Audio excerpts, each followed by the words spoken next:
3 мај, 14 часот, термин кој што веќе на сите вас ви е добро познат, а односно стартува отвореното студио 1, а денеска петочки исто така ќе се дружите со мене и со колешката Јана Јосифовска, која што речиси цела недела така се дружиме во малку поинаков состав. Така почнавме, така и ќе ја заокружиме оваа работна недела. Добар ден и од мене, добре дојдовте во отвореното студио 1. За сам старт на ова отворено студио започнуваме со генералната најава на содржините. Во кратки црти ќе ве информираме што се ќе гледате. Стандардно започнуваме со извадоци, односно делови од највпечатливите разговори во текот на вчерашното отворено студио 1. За овој прв блок секако да го заокружиме, односно да стартуваат во 14 часот и 30 минути вестите на 1 ТВ и најновите информации со колешката Елена Џогуманова. Јас и колешката Елена се враќаме повторно некаде околу 15 часот и 25 минути. Оној термин кој веќе ви е добро познат, стандардизиран, анализа на вестите од светот и од регионот со колегата Дејан Андоновиќ. Во 16 часот повторно се вестите на 1 ТВ. Во 17 часот тука во отвореното студио 1 гости ќе ни бидат снимателите Трајчо Илиевски и Славе Стојановски, а поводот е едно ново формирана, ако можам така да кажам, секција во рамките на Сдруженијето на новинари на Македонија, односно снимателите се обединија во рамките на ЗНМ, па ќе проговориме дали сметаат дека на ваков начин ќе им се подобрат условите за работа, бидејќи беа гласни последниот период дека ќе бараат подобри услови и секако подобар однос од институциите. 17 часот и 45 минути веќе стартува оној забавен дел. Започнува со музичкото талент шоу Звезда број 1 и аудициите на сите оние кои што се пријавени, па потоа ги имаме исто така стандардно нашите ексклузивци Стефан и Нина и веќе потоа следува Сергеј Варошлија и неговите модни совети и критики, односно студио мода. Вечерова во 19 часот и 25 минути. Тука улогата ја превзема колешката Јадранка Костова. Ке ја има првата тема колку кампањите на председателските кандидати Силјановска, Давкова и Пендаровски успеа да анимираат повеќе гласачи за вториот изборен круг за да се постигне цензусот. Ова се веќе очекувани теми во овој предизборен период. Гости ќе и бидат пиар експертите Ели Пешева од New Moment и Магдалена Михајловска од Image PR. 20 часот стартува дневникот. Исто така со колешката Јадранка Костова и колегата Александар Петрески. Гостин Замир Мехмети, активист на шарената револуција. 21 часот продолжува отвореното студио 1 со Јадранка Костова. Овој пат онаа тема која што и тоа како е денеска во фокусот на вниманието, денот посветен за слободата на медиумите. По тој повод главната тема ќе биде кој повеќе ги загрозува новинарските слободи, власта или собствениците. Тука ќе има представници на различни ешалони, од Сдруженијето на новинари, синдикатот и Советот на етика, односно Мишко Иванов, Звездан Георгиевски и Катерина Синадиновска. 22 часот е време за авторската емисија на спортистите, нашите колеги од спортската редакција, овој пат со Сладјан Ивковиќ и неговите гости. Секако ќе имате можности за јавување и да си добиете некоја награда. Студиото го заокружуваме веќе со вестите во 22 часот и 50 минути. Така што тоа би било генералната најава за отвореното студио 1, а ние веќе полека ќе стартуваме Елена со оние хајлајци, како што знаеме да ги наречеме, различни гости во студиото, но ќе започнеме со Али Ахмети. Так. Дугмо вчера во отвореното студио 1 на Борјан Јовановски му гостуваше лидерот на ДУИ Али Ахмети, а секако во фокус беа председателските избори, односно вториот круг од председателските избори. Али Ахмети го изнесе својот став во однос на тоа што очекува, но исто така истакна дека според сите направени анализи, Ахмети вели дека изгледноста на ДУИ е задоволителна. Но јас да не должам многу да погледнеме дел од неговото гостување. Не сакам да манипулирам, да спекулирам со бројки, бидејќи овде зеле учество и 3 политички партии. Албански, во овој концепт, во ова филозофија, овој концепт беше поддржан од 4 етнички албански политички партии, значи и 3 други освен на ДУИ. Но важно е што ние излеговме победници.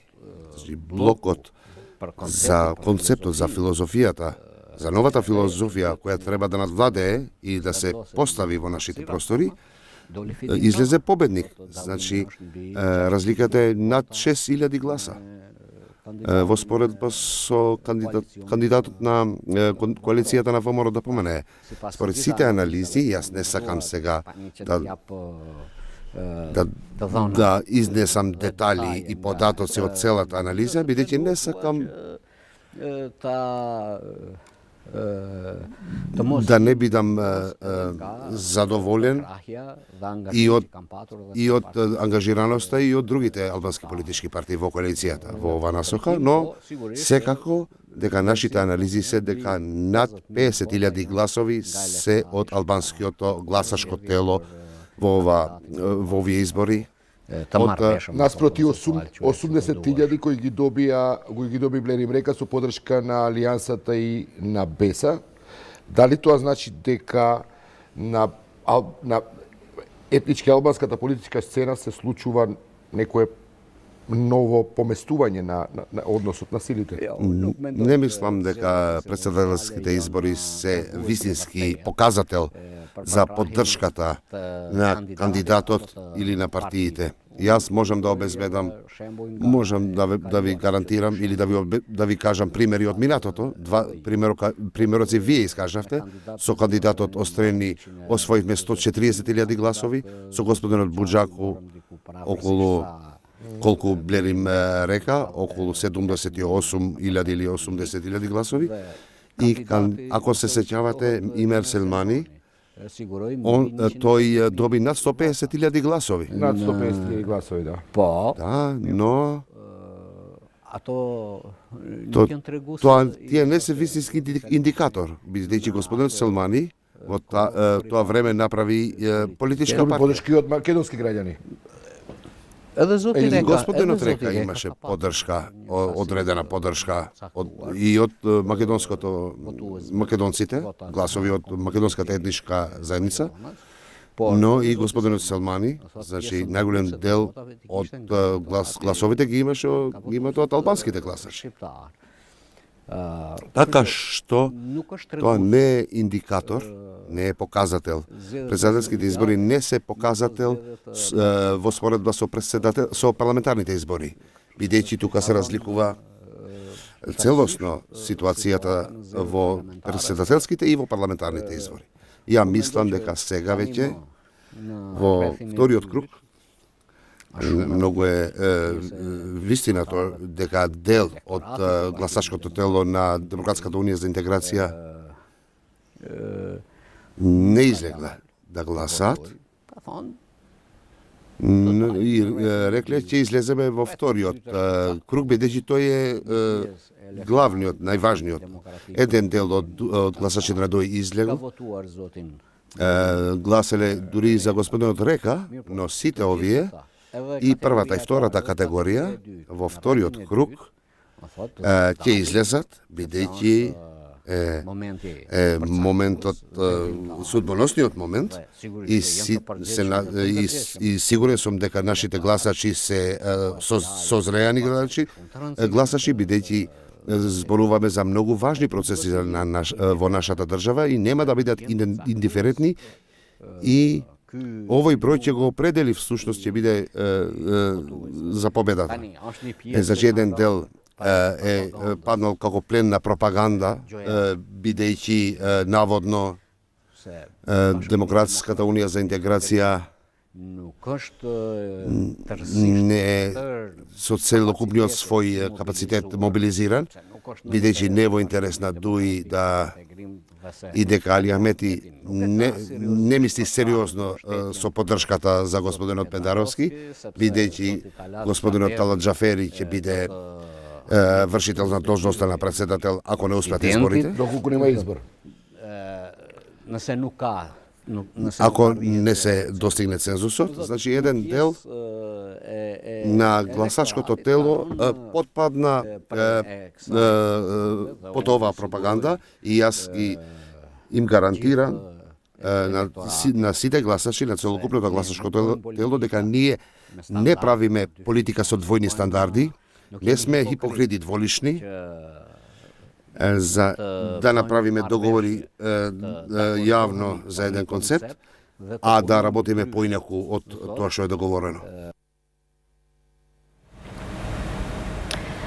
Сега ќе оставиме политиката малку настрана, бидејќи секогаш има и други интересни теми на кои што може да се разговара, да се дебатира, меѓу нив е токму и уметноста, односно културата. Да, според мене едно од најважните сфери во нашето општество. Анета Кочишки во вчерашното отворено студио 1 разговараше со Коле Ангеловски, сценарист, режисер, актер, писател и уште многу бројни епитети може да се додадат и стават на ова име. Поводот беше всушност промоцијата на неговата книга 50 години во драмски. Како зборуваше Ангеловски, како ги доживеал сите подеми и падови тие 50 години во драмскиот театар, што за него представува воопшто театарот, но можеби и малку жалек, може така да се каже, по некои други времиња, бидејќи како што вели, порано театарот бил значајна работа, а во последниве години ништо не го натерало да појде, односно да посети некаков значаен фестивал, па може би треба да се замислиме сите од ваквите изјави и на некој начин разочарувањето на Ангеловски, но секако има и добри моменти во оваа приказна. Слушаме дел од овој разговор. Театар, ќе кажеме театар, прва асоциација секако, но актер, режисер, сценарист, писател, амбасадор и што уште не. Богата би рекла уметничка кариера. Да. Следите политика кога сме уште свежо со Линков тука? Не, сакам да речам нормално дека следам. Нема човек во Македонија кој што е надвор, имун на тоа. Нормално дека следам, но максимално се трудам да не ми го зацрнува животот политиката. Затоа што ја некако сум од тој постар ков, кај што нели живееме во една држава кај што сигурно дека политиката била многу значајна, ама многу позначајно беше тоа што се случуваше во социјалниот живот, во културата, во економијата, во спортот, во живеењето и така да тој таков еден начин на живење многу ми е поблиску отколку да се оптеретувам со. Добро, но со оглед на тоа што верувам се движите со луѓе во околина каде што политиката сигурно има своја доминантна улога. Сигурно. Тука учествувате во дискусија или се повлекувате? Не. Одбивате? Па одбивам и да речеме во драмски си имам некои пријатели кои на некој начин се опоненти на тоа што јас мислам. Со нив разговарам за кучиња, за мачиња, за како да речем, живот во природа, за екологија, за и така. Добро. Ова четиво што е пред мене, реков дека е своевидна ваша автобиографија. Сакав да се види на насловната страница, затоа што на едниот агол од корицата сте вие, вашиот лик, кога, како што велите, сте влегле во драмски, а ова сте вие денес, а ова помеѓу се 50 години кариера. Сега сте веќе во пензија, но колку? 10 години, да. Но драмски понатаму живее во вас. Вие не го напуштивте и секој ден сте во театарот. Па, добро, едно време и бев активен, меѓутоа сега последниве 3-4 години сум воглавно во бифето во театарот. И тука секој ден, мислам кога сум во Скопје, на кафе, ќе си најдам двајца луѓе со кои или не морам да најдам, ќе си испијам едно еспресо, знаат ми носат еспресо без вода и толку. И тоа е како дневна мантра, без тоа не може да го поминете денот. Не може, да. Так.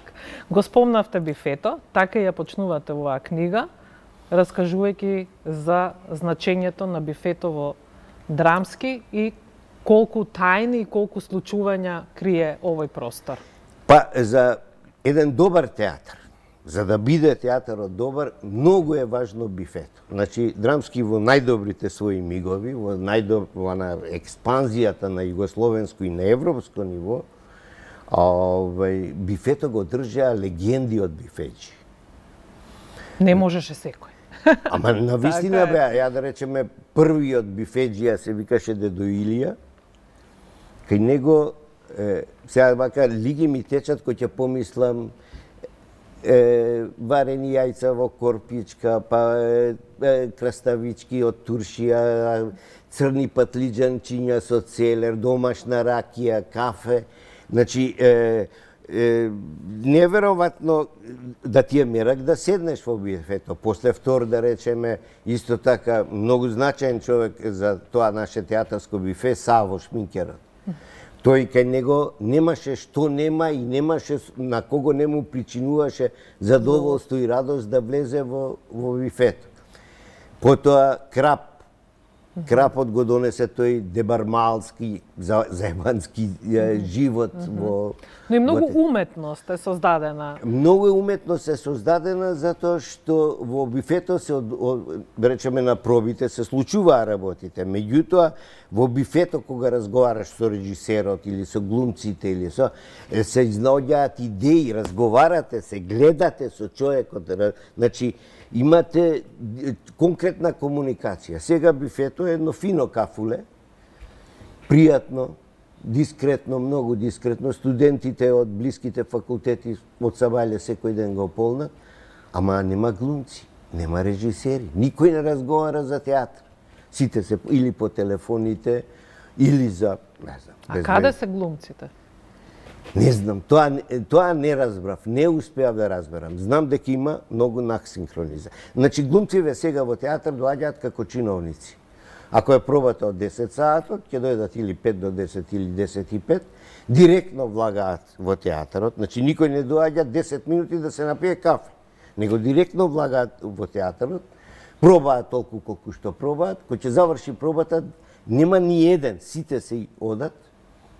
Велам, најверојатно има многу синхронизации, многу такви обврски имаат, но останува таа празнина од нема со кого да... Не ја, они меѓу себе, не смеме да речеме, можда ја не сум генерација со нив, ама они меѓу себе... Дали сметате дека толку ете со таа некоја ваша генерација завршила и таа приказна на драмскиот театар?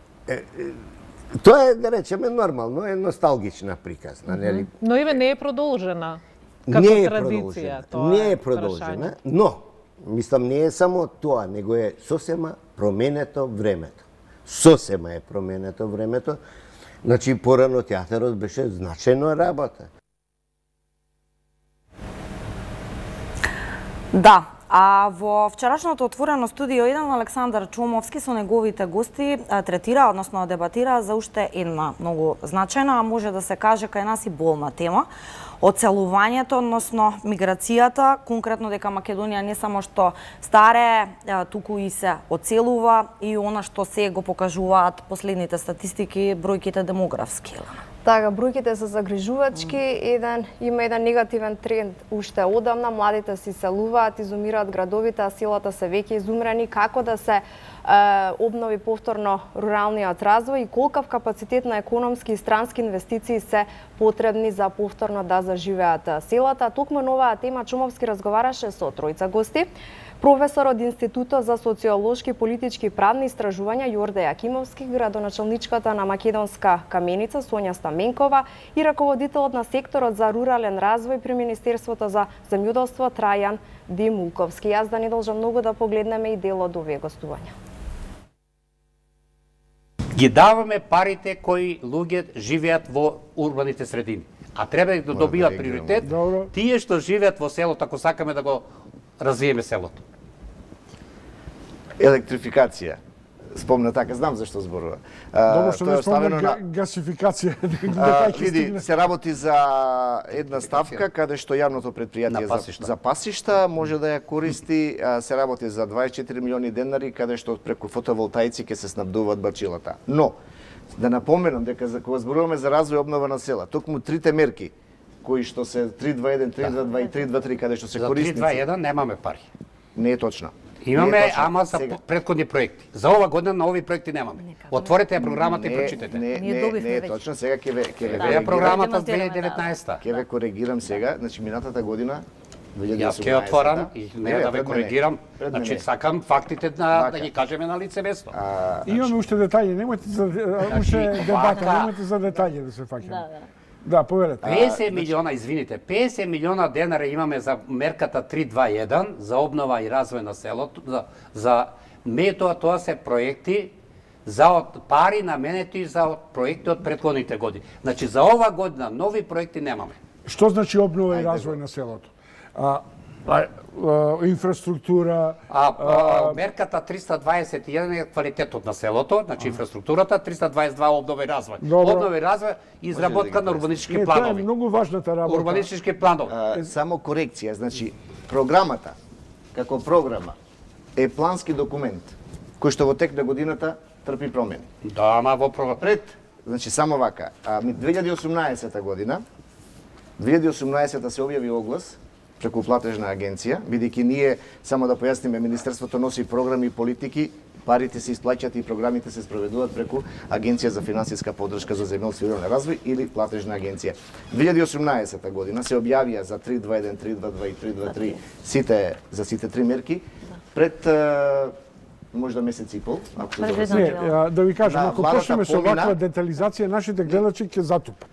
Оти Мункумиот знаат што значи 3-2... Не, јас сакам директно да прашам. Ја ги имам сите овие ваши 103, 302, 321 и така натаму. Но она што не гледам тука, лозарство, приоритетни сектори, производство на вина.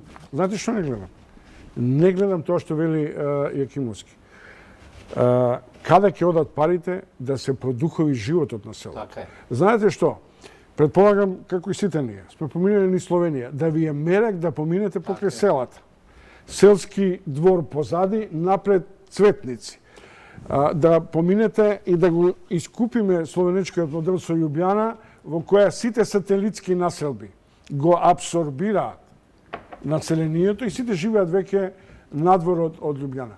Доека тоа не го направиме, ние не можеме да ги оживееме селата. Градоначалничка да се прави, вика има пристојна инфраструктура, но инфраструктурата не значи до селото. Многу е важно да не цапаш укал и од патот до нивата. Ке мора да прогледам, нема да ги спомнувам бројките. Добро. Тук токму затоа што во програмата за рурален развој е даден фокус на патишта кои ги поврзуваат две села. Патишта кои поврзува село со регионален пат. Ние сега зборуваме за имотно-правни односи кога се соочуваме. Зборуваме за детални урбанистички планови каде што немаат целата како може да инвестираме таму. Значи зборуваме за сите работи кои што исто преку руралниот развој, преку програмата имаме мерка каде што општините аплицираат, може да пристап до археолошки наоѓалишта, трим стази, едноставно развивајќи го оној туристички дел. Токму она што го зборуваме како ние да ја разубавиме нашата околина. Сето ова, значи, се планирани 38 милиони евра, кои што 19, 20 и 21 ќе се реализираат преку програмата за рурален развој. 206 проекти се и тие во моментот платежната агенција разговара со градоначалниците, ги прават преддоговорите кои што потоа тие влегуваат во јавни набавки и ја очекувам дека самите општини ги аплицира, ќе дадеме еден белек. Тука го заокружуваме првиот блок од Отворено студио 1. Така е, ве оставаме во рацете на колешката Елена Џогуманова, вестите на 1 ТВ. Останете со нас.